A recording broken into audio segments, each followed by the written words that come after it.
ప్రియమైన కీర్తన టీవీ వీక్షకులకు ప్రభువును రక్షకుడైన యేసుక్రీస్తు వారి ప్రశస్త నామమున మీ అందరికీ నా ప్రేమపూర్వకమైన ప్రత్యేకమైన శుభాభివందనాలు తెలియచేస్తున్నాను. అలాగే మహోన్నతుని విద్య అను ఈ ఆధ్యాత్మిక కార్యక్రమానికి మీ అందరికీ ప్రభు పేరిట స్వాగతం, సుస్వాగతం. కొద్ది నిమిషాలు దేవుని మాటలు దైవాశక్తి కలిగి విందాం. ఈ రోజున దేవుని వాక్యమునకు మూలవాక్యముగా మత్తయి సువార్త 28వ అధ్యాయం 7వ వచన భాగాన్ని ధ్యానం చేసుకుందాం. మత్తయి సువార్త 28వ అధ్యాయం 7వ వచన భాగం. త్వరగా వెళ్ళి ఆయన మృతులలో నుండి లేచి ఉన్నాడని ఆయన శిష్యులకు తెలియచేయుడి. ఇదిగో ఆయన గలిలయలోనికి మీకు ముందుగా వెళ్ళుచున్నాడు, అక్కడ మీరు ఆయనను చూతురు. ఇదిగో మీతో చెప్పితి నేను. దేవుడు తన పరిశుద్ధ వాక్యమును దీవించునుగాక. చిన్న ప్రార్థన చేసుకుందాం. మహాపరిశుద్ధ తండ్రి, మీ పాదముల కొందనాలు. కొద్ది నిమిషాలు మీరు మాతో స్పష్టంగా మాట్లాడుటకు మీరు కనికరం చూపించమని యేసు ప్రశస్త నామమున ప్రార్థించి వేడుకుంటున్నాం తండ్రి, ఆమేన్. ప్రభునందు ప్రియమైన దేవుని బిడ్డారా, దేవుని యొక్క లేఖన భాగంలో ఈ ఘట్టము యేసుక్రీస్తు ప్రభుల వారు చనిపోయి 3వ దినమున తిరిగి లేచినటువంటి ఇతివృత్తాంతాన్ని మనకు తెలియచేస్తుంది. చాలా విషయాలలో యేసుక్రీస్తే దేవుడు అని ఎందుకు చెప్తారంటే, భూప్రపంచంలో మేధావులు కానీ అనేకమైనటువంటి వారు ఉన్నారు, కానీ యేసుక్రీస్తు ప్రభుల వారిలాగా మరణమును గెలిచి లేచిన వారు ఎవరూ లేరు. అది మరణమును గెలిచి లెగవటము అనేది యాదృచ్ఛికమైనటువంటి చర్య కాదు, కానీ దానికి ముందుగానే కొన్ని వందల సంవత్సరాలు, కొన్ని వేల సంవత్సరాల క్రితమే దేవుడు తన భక్తుల నోట ఈ మాటలు పలుకుతూ వచ్చాడు. ప్రభువారు కూడా సిలువ వేయబడి చనిపోక ముందే చాలా పర్యాయాలు తన శిష్యులతో నేను చనిపోయి మళ్ళీ 3వ దినమున తిరిగి లేస్తానని ప్రస్తావించాడు.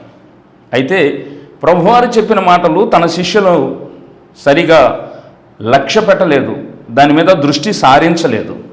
అయినను వాగ్దానం చేసిన వాడు నమ్మదగినవాడు అన్నట్టు దేవుడు నమ్మదగినవాడు గనక తను ఏమైతే పలికాడో ఆ మాటను నెరవేర్చుచున్నాడు ఇక్కడ.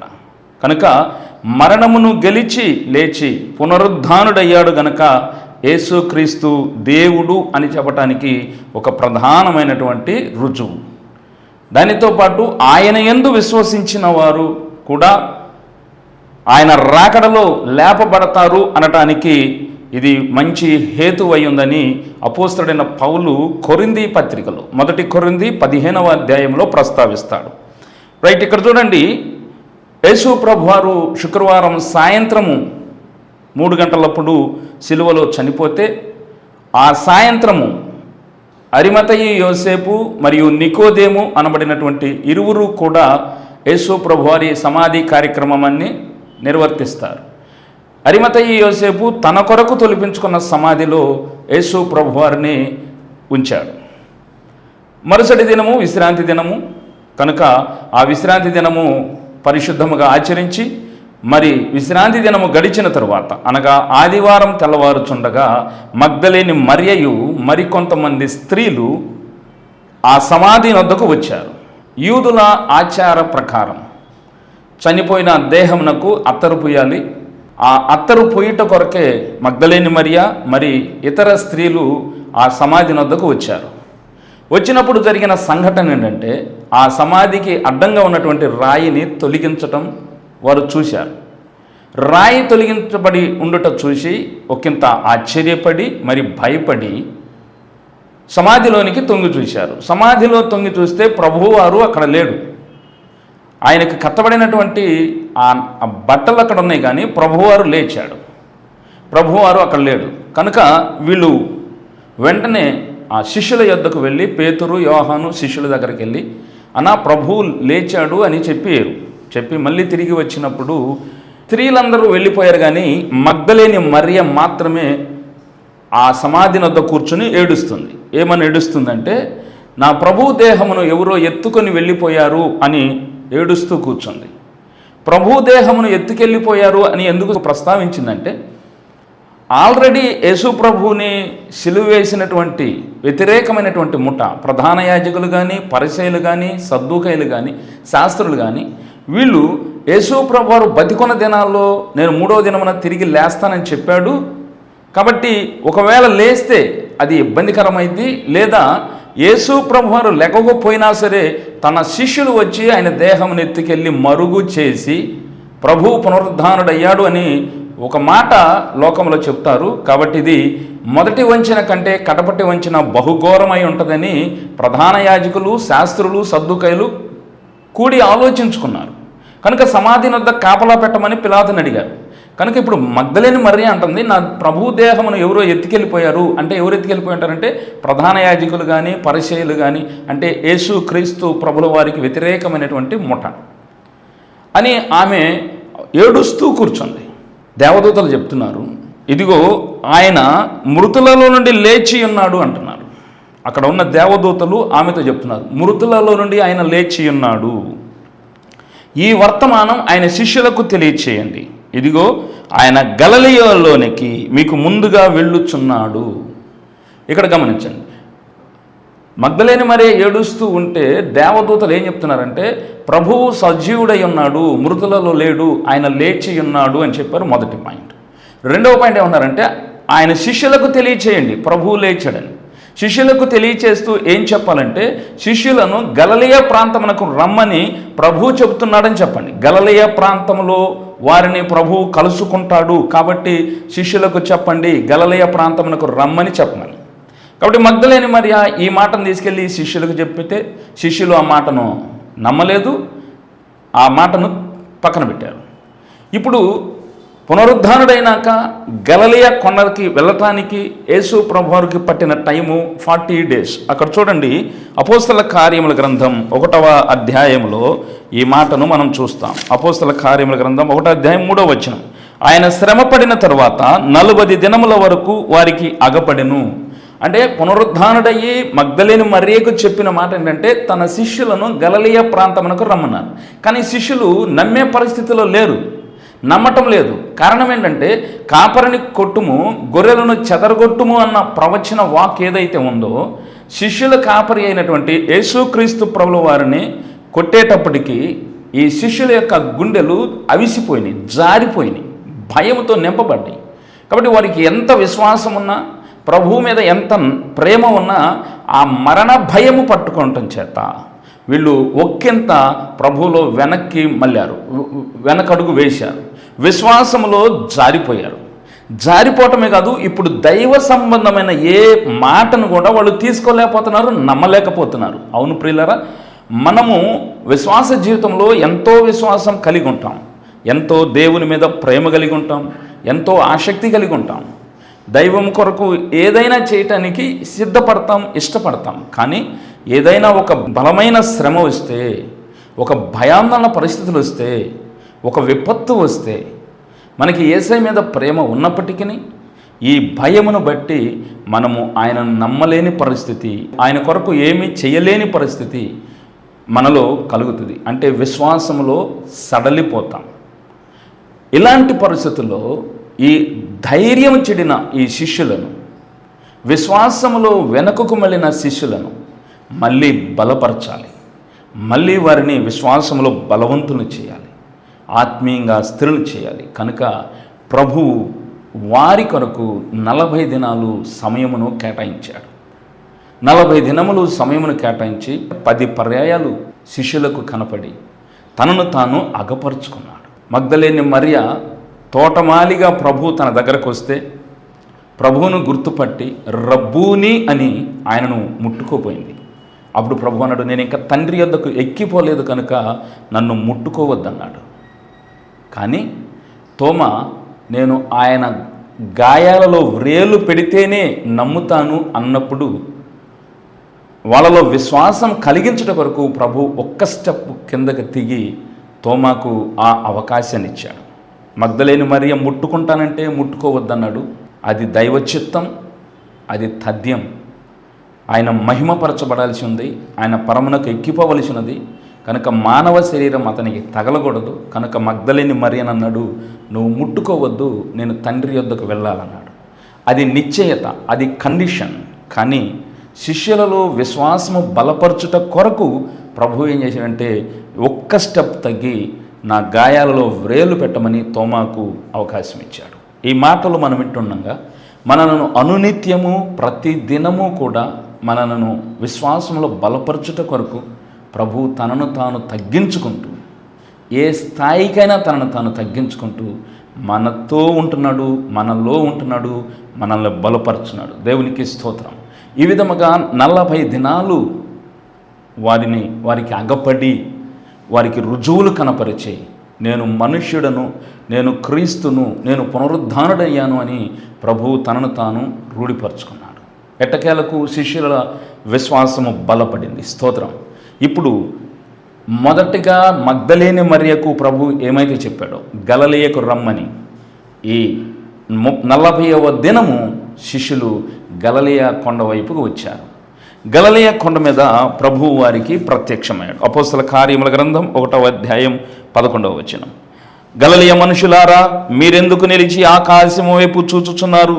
మీ యొద్ద నుండి పరలోకమునకు చేర్చుకొనబడిన ఈ యేసే ఏ రీతిగా పరలోకమునకు వెళ్ళుట మీరు చూచితురో ఆ రీతిగానే ఆయన తిరిగి వచ్చునని వారితో చెప్పారు. దేవదూతలు యేసుక్రీస్తు ప్రభుల వారు గలిలయ కొండ మీద నుండి పరలోకమునకు ఆరోహణమవుతున్న సమయంలో పరలోకము నుండి దేవదూతలిద్దరూ కొండ మీదకు దిగి వచ్చి ఆ గలిలయ కొండ క్రింద దిగువ భాగములున్న శిష్యులతో ఇంకా అనేక మంది మనుషులు ఎంతమంది ఉన్నారంటే 1 కొరింథీ 15వ అధ్యాయంలో 6వ వచనం.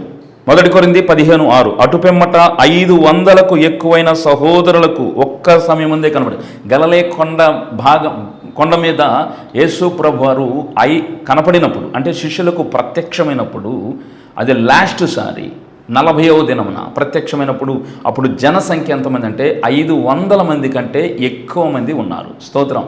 కనుక యేసుక్రీస్తు పునరుద్ధానం అబద్ధము అని చెప్పేటువంటి వారికి ఇదొక పెద్ద చెంపపెట్టు. కాబట్టి అక్కడ కనపడి యేసు ప్రభు వారు శిష్యులకు చెప్తున్న పాయింట్ ఇది. గలిలయ కొండ మీద నుండి ప్రభు ఎలాగూ పరలోకానికి చేర్చబడ్డాడో అలాగే మళ్ళీ గలిలయ కొండ మీదకి దిగి వస్తాడని ఒక్క ప్రవచనం అని చెప్పాలి. ఈ మాట దేవదూతల ద్వారా దేవుడు ఈ మాట చెప్పిస్తున్నాడు. అంటే ఇది 2వ రాకడకు సూచన. యేసు ప్రభు వారు చెప్పాలి, ప్రభు శిష్యులకు కొన్ని విషయాలు చెప్పాలి. ఆ విషయాలు చెప్పటం కొరకు వాళ్ళని రమ్మన్నాడు. ఏ విషయాలు చెప్పాడు అనేది ఒకంత మనము గమనించేద్దాం. అపోస్తల కార్యాలు 1:11.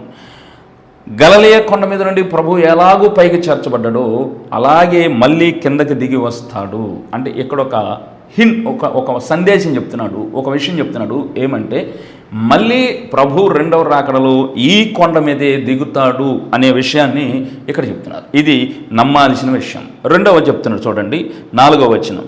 ఆయన వారిని కలుసుకుని, అపోస్తల కార్యాలు 1:4లో ఉన్న ఆయన వారిని కలుసుకుని ఇలాగూ ఆజ్ఞాపించాను, మీరు యెరూషలేములో నుండి వెళ్ళక నా వలన వినిన తండ్రి యొక్క వాగ్దానము కొరకు కనిపెట్టుడి.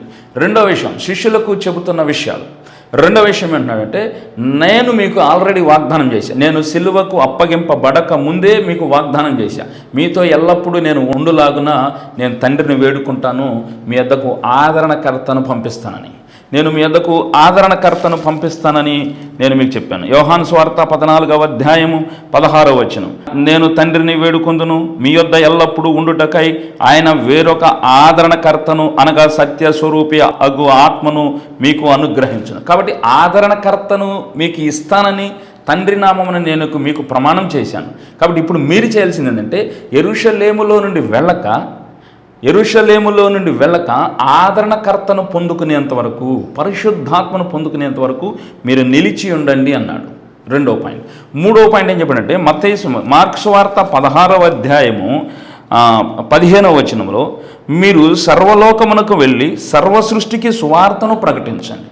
మీరు సర్వలోకమునకు వెళ్ళి సర్వసృష్టికి సువార్తను ప్రకటించండి అని 3వ మాట చెప్పాడు. ప్రియ దేవుని బిడ్డలారా, ప్రభువు దర్శనములో కనపడ్డాడు అన్న, లేదా ప్రభువు మనకి కనపడుతున్నాడు అంటే మనము చేయాల్సిన పనిని మనకు అప్పచెబుతాడు. ఆ రోజు మనం ఏం చేయాలనేది దేవుడు మనకి చెప్పటానికే తన ప్రత్యక్షత వచ్చింది. ఇప్పుడు మరియకు గబ్రియేలు దూత కనపడినా, ఎలిజబెత్కు గబ్రియేలు దూత కనపడిన, జకర్యాకు గబ్రియేలు దూత కనపడినా, ఎవరికి దేవుని దూత కనపడ్డా, ప్రభువు కనపడ్డా ఏంటి సందేశం? దర్శనం వచ్చిందని సంకలు కొట్టుకోవటానికి కాదు. ప్రభువు కనపడ్డాడు అంటే ఒక పని చెప్పబోతున్నాడు, ఒక పని మన చేత చేయించబోతున్నాడు. అది మనము గమనించాలి. శిష్యులు ప్రభువు కనపడటమే గొప్ప సంగతి అనుకున్నారు, ప్రభు పునరుద్ధానుడు అవటమే గొప్ప సంగతి అనుకున్నారు. మరి గలిలయ కొండ దగ్గరకు వచ్చినాక అక్కడ ప్రభువు కనపడుతుంటే గొప్పగా ఫీల్ అయ్యారు. కానీ ప్రభువు ఏమి సందేశం ఇస్తున్నాడు అంటే 3 విషయాలు చెప్తున్నాడు. ఒకటి నేను మీకు వాగ్దానం చేసి ఉన్నాను, కాబట్టి మీరు పరిశుద్ధాత్మను పొందుకోండి. ఈ రోజు నుంచి మీ యొక్క దృష్టి దేని మీద ఉండాలంటే పరిశుద్ధాత్మను పొందుకోవాలి. నేను పంపిస్తాను. పరిశుద్ధాత్మను పొందుకునేంత వరకు మీరు యెరూషలేములో నుండి ఎక్కడికి వెళ్ళకూడదు. పరిశుద్ధాత్మను పొందుకోవాలి. కాబట్టి దాని మీద మీరు దృష్టి సారించండి. వాక్యం విన్న ప్రియ దేవుని బిడ్డ, దేవుని ప్రత్యక్షతలు, దర్శనములు కావాలి. కానీ అవి దేనికి కావాలి? ఎక్కువ మందికి ఇతర వ్యక్తుల గురించి తెలుసుకోవడానికి దర్శనాలు కావాలి. సేవకులకి దర్శనాలు చెప్తారు. ఇవి కాదు. దర్శనాలు అంటే ఏంటంటే మనకి ఏదో ఒక పని అప్పచెప్పబోతున్నాడు, మనము దేవుని పని ఒకటి చేయాలి, అది మనం గమనించాలి. కాబట్టి శిష్యులకు 3 విషయాలు చెప్పాడు. 1, యెరూషలేములో నుండి పరిశుద్ధాత్మను పొందుకోండి. 2, మీరు సర్వలోకమునకు వెళ్ళి సర్వ సృష్టికి స్వార్థను ప్రకటించి సమస్త జనులను శిష్యులను చేయండి. 3వది, గలిలయ కొండ మీదకి ప్రభువు రాబోతున్నాడు, కాబట్టి 2వ రాకడ ఉంది, అది మీరు నమ్మండి, ఆ రీతిగానే ప్రజలకు బోధించండి. ఈ 3 పనులను అప్పచెప్పటానికి శిష్యులకు గలిలయ కొండ యొద్దకు రమ్మన్నాడు. గలిలయ కొండ యొద్దకు రావటానికి శిష్యుల యొక్క విశ్వాసం సన్నగిలిపోయింది. కాబట్టి వాళ్ళని బలపరచుట కొరకు 40 దినాలు కేటాయించారు. ప్రభువు మాట తీసుకున్న తర్వాత వాళ్ళు యెరూషలేము మేడగదిలోనికి వెళ్ళి మేడగదిలో 10 దినాలు ఉపవాసం ఉండి దేవుని దగ్గర కనిపెట్టి ప్రార్థన చేశారు. యేసు ప్రభువారు పస్కా పండుగ దినమున సిలువ వేయబడితే 40 దినాలు కేటాయించుకుని శిష్యులకు కనపడి, ఆయా రీతులుగా ఆయా సందర్భాలలో వారికి కనపడి వారి విశ్వాసాన్ని దృఢపరిస్తే ఆ 40వ రోజు నుంచి 10 దినాల పాటు వాళ్ళు ఉపవాసం ఉండి దేవుని సన్నిధిలో కనిపెడితే పెంతెకోస్తు పండుగ దినం అంటే 50వ రోజు, పస్కా పండుగ నుండి 50వ రోజు పెంతెకోస్తు పండుగ దినం. ఈ పెంతెకోస్తు పండుగ దినమున దేవుడు వారికి ఇచ్చిన వాగ్దానం ఏదైతుందో ఆ వాగ్దానమైనటువంటి ఆదరణకర్తను, పరిశుద్ధాత్మను శిష్యుల మీదకు పంపించాడు. కాబట్టి ప్రభువు గలిలయ కొండ మీద శిష్యులకు ఏ పని అయితే అప్పగించాడో ఆ పనిని వారు సక్రమముగా సద్వినియోగపరిచారు, వాటిని నెరవేర్చారు. ఆ మొదటి పని అయిపోయినాక 2వ పని వారికి అప్పచెప్పింది, మీరు సర్వలోకమునకు వెళ్ళి సర్వ సృష్టికి స్వార్థను ప్రకటించాలి. కాబట్టి స్వార్థను ప్రకటించే పని ఇక ఆ రోజు నుంచి ప్రారంభమైంది. అంటే సంఘము కట్టటము ఆ రోజు నుండి ప్రారంభమైంది. పెంతెకోస్తు పండుగ దినము నుండి సంఘము ప్రారంభమైంది. ఈ సంఘ పరిచర్య చేస్తుండగా దేవుడు ఎన్నో అద్భుతాలను చేసి, ఎన్నో ఆశ్చర్యమైన కార్యాలు చేసి అనేకులను తన వైపు ఆకర్షించుకున్నాడు. అంత మహోన్నతంగా జరుగుతున్న ఈ పరిచర్య విషయంలో హేరోదు శిష్యులను పిలిచి, యేసు ప్రభువారి శిష్యులను పిలిచి, మీరు సువార్తను ప్రకటించడానికి వీలు లేదని కరాఖండిగా చెప్తాడు.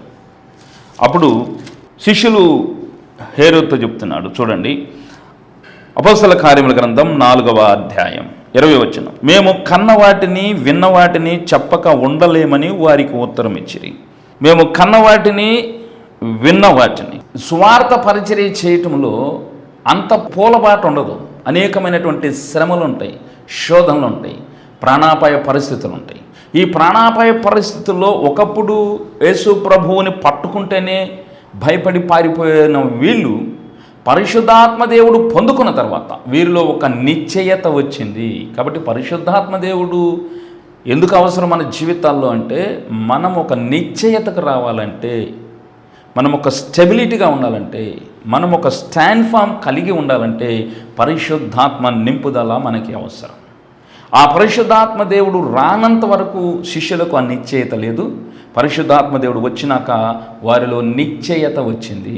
ఆ నిశ్చయతను బట్టి వాళ్ళు ఇప్పుడు అంటున్నారు, మేము కన్న వాటిని విన్న వాటిని చెప్పకుండా ఉండలేమని చెప్పారు. అంటే ప్రాణాపాయ పరిస్థితి వచ్చింది, ప్రాణాపాయ పరిస్థితి ఉన్నా సరే క్రీస్తుని గురించి ప్రకటించకుండా ఉండలేమని వాళ్ళు చెప్పారు. ప్రియ దేవుని బిడ్డలారా, సమాజంలో ఎప్పుడైనా, ఏ దేశంలో అయినా, ఎప్పుడైనా ఒక్కొక్కసారి ప్రభువుని ప్రకటిస్తే ప్రాణాపాయ పరిస్థితి వస్తుంది. ప్రభువుని నమ్ముకుంటే అనేకమైన ఇక్కట్లు, ఇబ్బందులు వస్తాయి.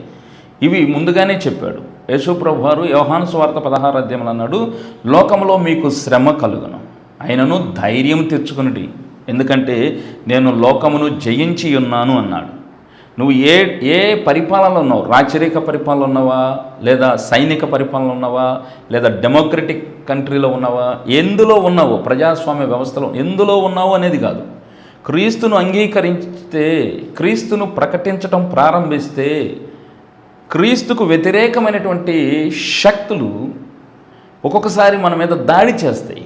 అది లోకంలో మనకి శ్రమ. ఆ శ్రమ వస్తుందని ప్రభువు ముందే చెప్పాడు.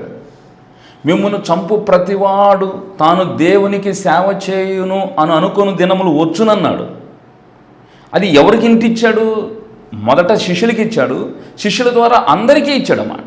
కనుక దానిని మనం దృష్టిలో పెట్టుకుని క్రీస్తు కొరకు ఒకవేళ శ్రమ పడాల్సి వస్తే అంతకన్నా మహాభాగ్యం లేదు అని ఒక నిశ్చయత కలిగి ఉండాలి. అందుకన్నాడు, అయినను పరిశుద్ధాత్మ మీ మీదకి వచ్చినప్పుడు మీరు శక్తి నొందెదరు. ఎందుకు శక్తి నొందాలి? నాకు సాక్షులుగా ఉండటానికి. అంటే నాకు సాక్షులుగా ఉండాలంటే మీ శక్తి సరిపోదు, మీ ఆలోచన సరళి సరిపోదు, మీరు తీసుకున్నటువంటి స్టాండ్ ఫామ్ సరిపోదు. అంది స్థిరముగా ఉండాలంటే పరిశుద్ధాత్మ సహాయం నీకు అవసరము అని ప్రభు తన శిష్యులకు చెప్పాడు. ఆ శిష్యులకు చెప్పిన మాటే ఈ రోజున నీకు నాకు చెబుతున్నాడు. కాబట్టి ప్రియ దేవుని బిడ్డ, ప్రభువునందు విశ్వాసం ఉంచిన నీవు పరిశుద్ధాత్మను పొంది ఉన్నావా? లేని ఎడల పరిశుద్ధాత్మను పొందుకొనటానికి సంసిద్ధులు కండి. ప్రభు సన్నిధిలో ప్రార్థనతో గడపండి. ప్రభు కృప మనకి తోడైండులాగున సహాయం చేయనుగాక. కనుక పునరుద్ధానుడైన యేసు ఏమి చేశాడు? పునరుద్ధానుడైన యేసు ఏం చేశాడు? పునరుద్ధానుడు అవటం వల్ల ఏం జరిగింది? ఈ 2 పాయింట్లు ఇందులో ఉంటాయి. యేసు ప్రభు వారు పునరుద్ధానం చెందటం వల్ల కలిగిన ప్రయోజనం ఏంటి? ఒకటి. రెండవది, ఆయన ఏం చేశాడు అంటే ఆయన శిష్యులకు ఒక పని అప్పజెబుతున్నాడు. అందుకు 40 days ఆయన కేటాయించుకున్నాడు. ఈ 40 days ఎందుకు కేటాయించుకున్నాడంటే వాళ్ళ విశ్వాసమును దృఢపరచడానికి. పునరుద్ధానుడైన యేసు ఏం చేశాడు అంటే మరణము మీద జయమునిచ్చాడు.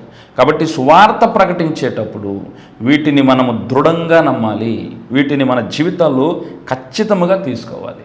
కనుక ఈ ఖచ్చితము, ఈ నిశ్చయత రావాలంటే పరిశుద్ధాత్మ నింపుదల కావాలి. కనుక ఆ రోజు నుంచి శిష్యులు మరింతగా పరిచర్య చేశారు. పరిచర్యలో విస్తృతమైనటువంటి అద్భుతాలను చూశారు. ఈ రోజున దేవుని వాక్యమైన ప్రియదేవుని బిడ్డ, నీవు విశ్వాసములో సన్నగిల్లే ప్రతిసారి, విశ్వాసంలో తొట్టుబడే ప్రతిసారి, నీ కష్టాలను బట్టి కానీ, నీ బాధలను బట్టి కానీ, నీ శ్రమలను బట్టి కానీ నువ్వు కుంగిపోయే ప్రతిసారి బలపరచడానికి ఆయన తనను తాను తగ్గించుకుంటూ నీ దగ్గరకు వస్తున్నాడు. వాక్యం ద్వారా రాని, ప్రేరేపణ ద్వారా రాని, దర్శనం ద్వారా రాని, ఏ రీతిగా నీ దగ్గరకు వచ్చి నీ విశ్వాసాన్ని బలపరుస్తూ ఆయన ముందుకు నడిపిస్తున్నాడు. అట్టి దీవెన మీకు అనుగ్రహింపబడునుగాక. ప్రభు చేతి నీడక రండి. ప్రభు దీవించాలని మనస్ఫూర్తి కోరుకోండి. దయచేసి కండ్లు మూసి 2 నిమిషాలు ప్రార్థనలో ఉండండి. పరిశుద్ధుడు అయిన తండ్రి, మీ కొందనాలు. మీరు పునరుద్ధానుడైన సంగతి స్పష్టంగా కళ్ళకు కట్టినట్లుగా మీరు మాకు లేఖనముల యందు పొందుపరిచారు. ఆ లేఖనములు వివరించడం ద్వారా మేము వీటిని గ్రహించుటకు మాకు మంచి ఆత్మ నడిపింపును దయచేశారు. మీకు స్తోత్రం. ఆ రీతిగానే విశ్వాసంలో సన్నగిల్లి తొట్టుబడిన శిష్యులను బలపరచుట కొరకు 40 దినాలు కేటాయించుకుని భూమి మీద ఉండి వారికి కనపడి ఎటకేలకు గలిలయ కొండ మీద మీరు వారికి చెప్పాలన్న విషయాలు 3 విషయాలను మాకు తెలియచేసినందుకై స్తోత్రాలు. ఆ రీతిగానే మా అందరి జీవితాలలో కూడా మీరు మాకు ప్రత్యక్షమై మాకు అగపడి మీ చిత్తము ఎలాగూ చేయాలో, మీ పనిని మేము ఎలాగో జరిగించాలో ప్రతి ఒక్కరికి తెలియచేయమని, ఒక్కొక్కరి పట్ల ఒక్కొక్క ప్రణాళిక ఉంది కనుక వాటిని నెరవేర్చడం కృప చూపించమని, ఈరోజు వాక్యపు నీడలో ఉన్న, మీ హస్తపు నీడలో ఉన్న మా ప్రియులందరినీ మీ చేతులకు అప్పగిస్తున్న పేరు పేరున మీరు ఆశీర్వదించి మహిమ పొందుకొనమని సమస్త ఘనత మహిమ ప్రభావాలు పొందుకోమని, ఎవరికి ఏ బలహీనతలున్నా మీ పరిశుద్ధాత్మ అభిషేకము చేత తాకి స్వస్థపరచమని, ప్రతి విధమైన బలహీనతలు వారి ఎదురు నుండి తొలగి పోవును గాక, ప్రతి విధమైన నొప్పులు యేసునామములో తొలగి పోవును గాక, ప్రతి విధమైన అపవిత్రాత్మలు యేసునామములో పోవును గాక, యేసుని నామమున అడుగుచున్నాము తండ్రి, ఆమేన్. ప్రియులారా, మీ అందరికీ ప్రభు పేరిట వందనాలు. మరొక వారం ఇదే సమయంలో కలుసుకుందాం.